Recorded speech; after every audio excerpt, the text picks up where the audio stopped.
Affan deyir ki, İsmail ibn Uleyyanın yanında oldum, və Aleyyanın yanında oldum. İsmail ibn Uleyyanın yanında oldum və bir kişidən rivayət elədi. Mənə dedi ki, la tuhaddith an hada. Bu kişidən rivayət eləmə. O kişidən rivayət eləmədiz. فإنه ليس بثابت فإنه ليس بثبت. O sabit adam değil. Yani nəqlində sabit adam değil. Ondan qəbul eləmə. فقال اختبته. Yanındakı dedi ki, ona qeybət elədin. Yəni sən onun qeybətini elədin. فقال ما اختبته. Mən onun qeybətini eləmədim. Və ya bir nəfər dedi ki, qeybətini eləmədi. Lakin onun hədis rəvayət eləməsində sabit olmamağını dedi. Qeybət eləmədi. Lakin onun hədis nəql eləməkdə sabit olmamağını dedi. Yəni bir insan deyə bilər ki, filan kəs və ondan söz nəql eləmə, ondan elm nəql eləmə. Aydındır. Bu söz qərib bir şey deyil, bu söz qeybət deyil. Əgər bu olmasa, hamı nə hissi danışır. Aydındır. Təkcə din sahəsində yox, bütün sahələrdə. Bütün sahələrdə. Əgər etibarlı şəxslərin kəlmələri olmasa, o zaman hər kəs hər sahədə məşğul ola bilər. Hamı həkim ola bilər, hamı maşın ustası ola bilər. Aydındır. Amma etibarlı insanlar, bu necədir? Bu yargır bu işə deyir, bu işə yaramır. İstəyirsən hələ bilmək, get, təzə başlayan bərbərlərdə başımı qıxdır. Gör, nə günə qoyacaqlar başımı, bilmir çünki. Aydındır.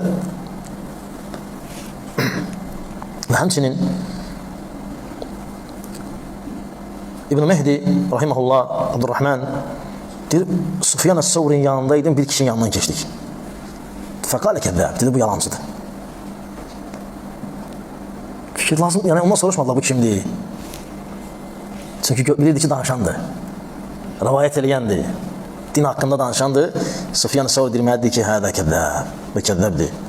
Və sonra deyir ki, Allaha and olsun, əgər mənə susmaq halal olsaydı, susardım. Sonra buyurur ki, yəni qoymur o desin ki, şeyx, sən niyə birdən bir ona kəzzab dedi ki, vallahi əgər susmaq halal olsaydı, susardım. Həmən. Aydındır. Bunlar öz evimizdən gətirməmişəm bu əsərləri. Atam rəvayət eləməyib. Sələflərin sözləridir bunlar. Bunlar sənə də aiddir, mənə də aiddir, hamımız aiddir. Və həmçinin Əbu Nuaym deyir ki, İsnad deyir Həmməd ibn Zeyd, o da İbn Avundan, dedi ki, İbrahim ən-Nəxai dedi. İbrahim ən-Nəxai, rahiməhullah, o da Əhl-i Sünnə və Cəma imamlarındandır. Dedi ki, İyyâkum nəbadə İyyâkum vəl-Muğirə İbn Səid və Əbə Abdirrahman.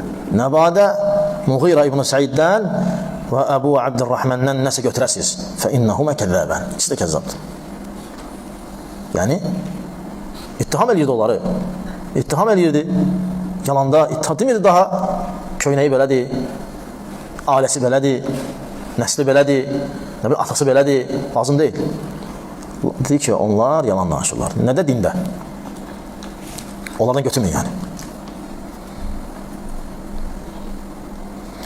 Onlar, alimlər hamısı bunu dini qorumaq üçün edirlər. Heç bir şəxsi mənfətlər olmuyor.